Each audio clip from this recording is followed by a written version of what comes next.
Mirasee.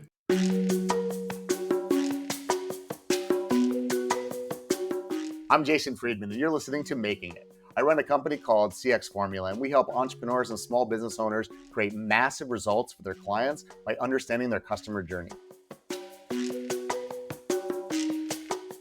One of the experiences I've had from my childhood that helped shape me as to who I am today was what I refer to as the beer stealing incident.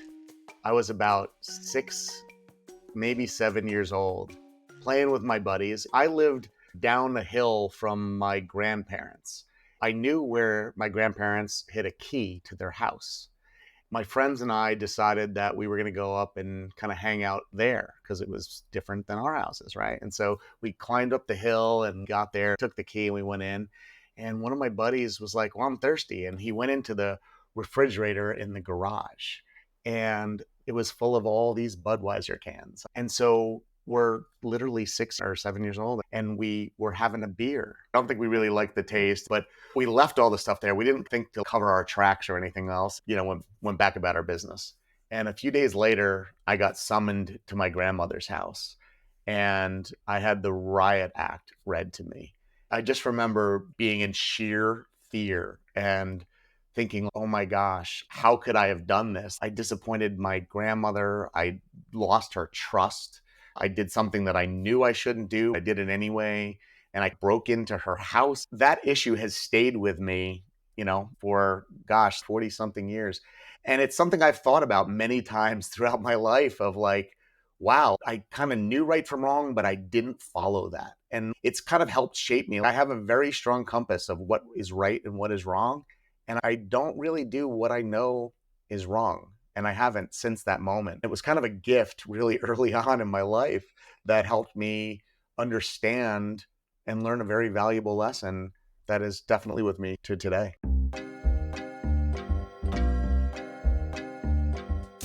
I think I had a kind of an entrepreneurial spirit since I was very young. So I was prompted to start my first business as an accident. I was very young, 8 years old to my recollection. I lived in the Northeast, New Jersey, and we had snow. I had to go shovel my parents' driveway and, get all the snow off that in the walks. And they would pay me, $10, $15, whatever it was at the time.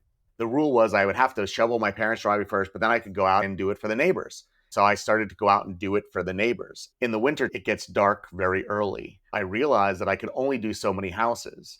And it was exhausting too, depending on how much snow there was. It's like backbreaking work. And so I remember when I first realized I could get my friends to help me. We could split the money and we could get a lot more houses done.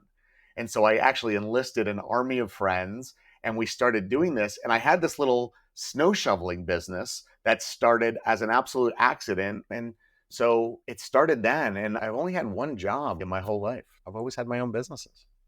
I made a mistake many years ago where my identity became a part of my business. My business and I were inseparable. And when I sold that business, my identity and that business were inextricably linked. Like there was no difference between Jason and that company. When I sold that company, I experienced an incredible amount of depression and loss. And so I learned through that kind of coming out of that experience and the years of overcoming paralysis and fear and uncertainty and discomfort and all sorts of pain that came out of an amazing experience as well, that my businesses and I are not the same. Our businesses may win, they may lose, they may succeed, they may fail. Hopefully they win and succeed more than they lose or fail. But there is a through line in my life of wanting to create success and results. Each of my businesses, I look through a lens of trying to make it successful, or how do I get the biggest results for my customers, for my employees, for myself financially, or even the impact we're able to make. So that's very important to me, but I don't think that's the same as making it.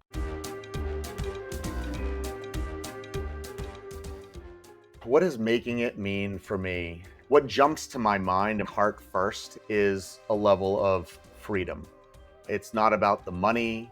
It's not about the authority. It's really about freedom to choose. Many years ago, I was in a coaching program for over 14 years called The Strategic Coach with Dan Sullivan. He's changed my life and helped me in so many ways. But there was one conversation about the idea of retirement and what does it mean?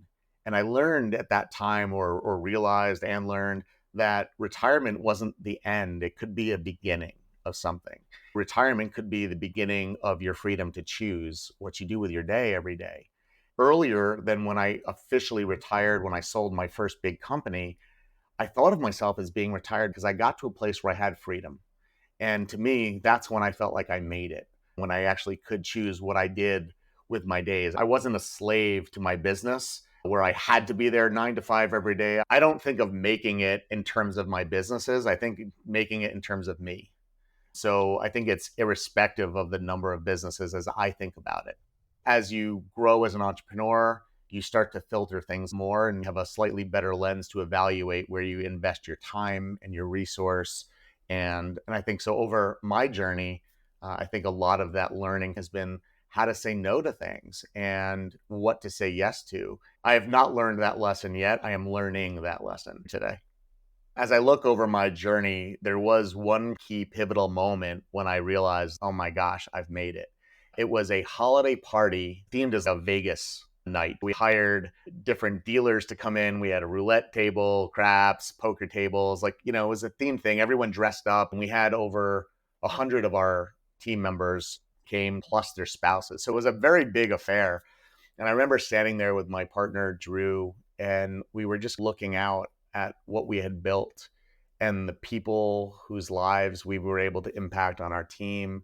And wives of husbands that worked there, or husbands of wives that worked there, came up and thanked us for everything we had done. And it was at that moment that I realized not only did we have some of the freedom, but we had built something that was so special, so unique, so invaluable. That was a moment when I truly felt like we made it. And I remember Drew and I standing off on the side. We often joke that we're like the Waldorf and Statler, the two judges from the Muppet movie, kind of sitting up in the box, heckling what's going on around us. And we were standing there observing, and we were thinking, oh my gosh, what have we created? This is amazing.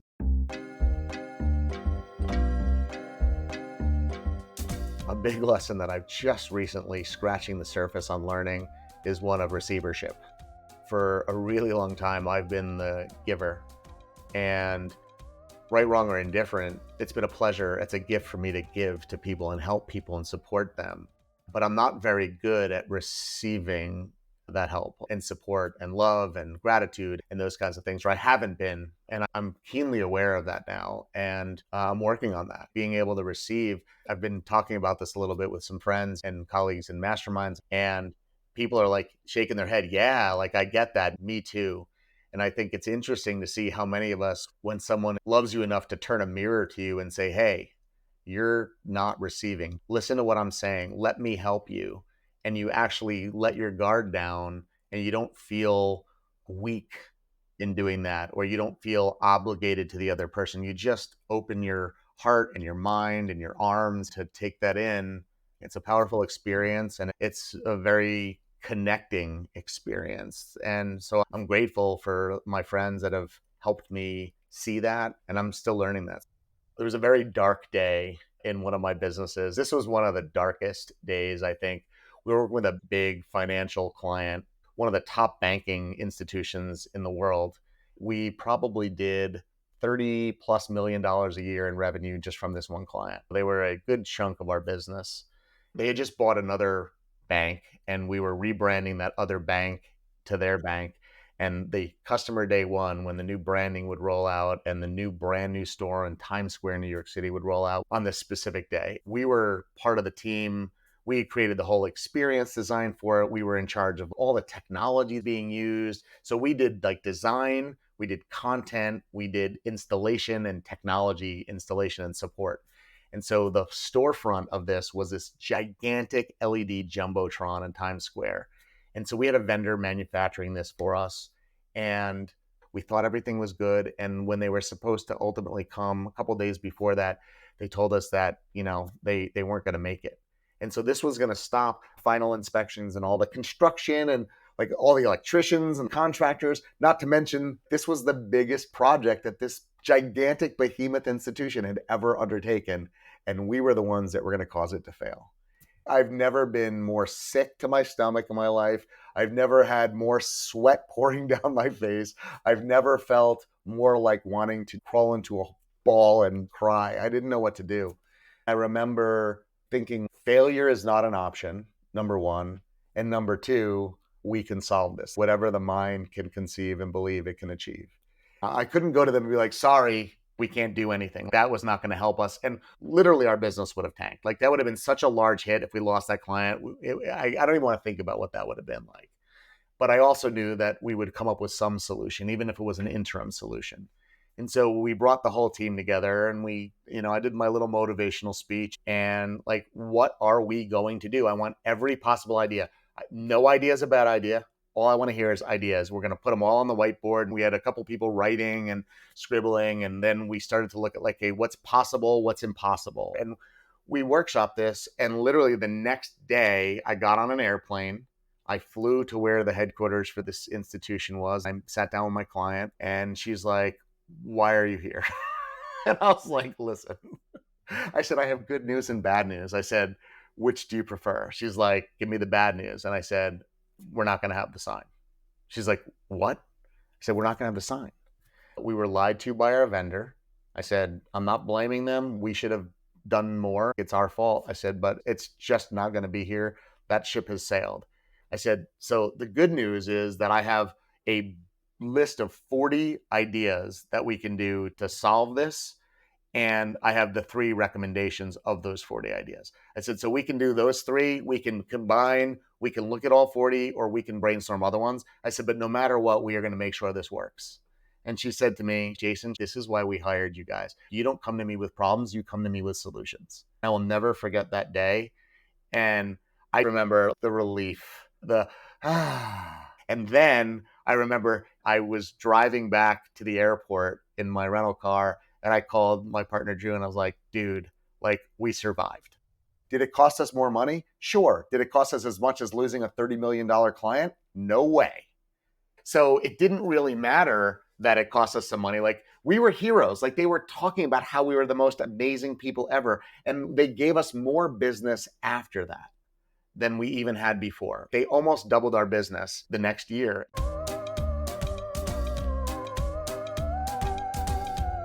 I want my kids to design the life that they want to live. I've been exposed to so many interesting people.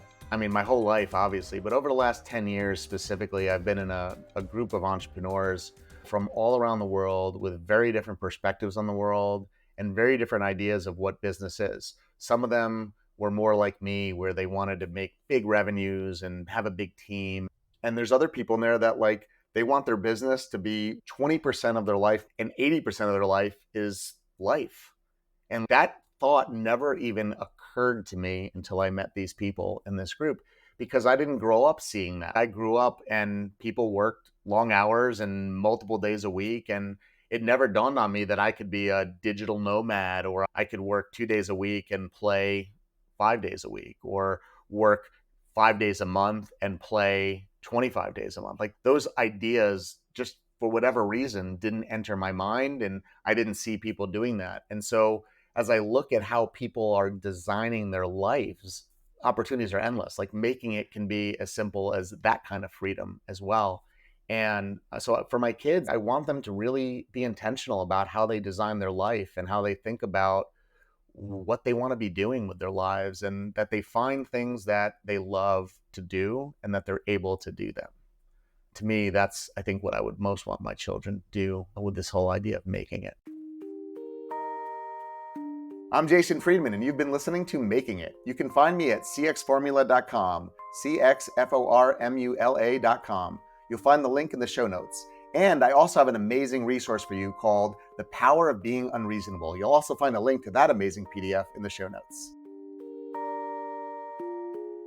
Making It is part of the Mirasee FM podcast network, which includes such shows as To Lead is Human and Course Lab.